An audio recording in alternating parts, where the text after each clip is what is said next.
Huwag mong ikukumpara ang iyong sarili sa iba at kakainggitan mo ang iba. Huwag kang ma-pressure.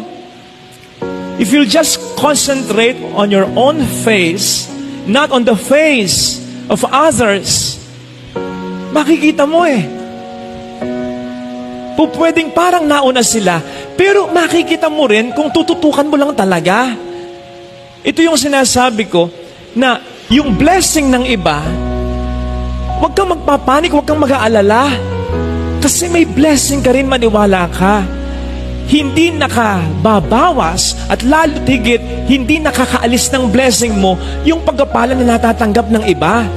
Makatatanggap ka rin, makikita mo rin. At kapag natanggap mo, kapag nakita mo na, you'll realize na yung moment na natanggap mo at nakita mo na, speaking of blessing yun talaga yung araw, yung panahon na itinakda ng Panginoon na ito ay iyong maranasan o makita.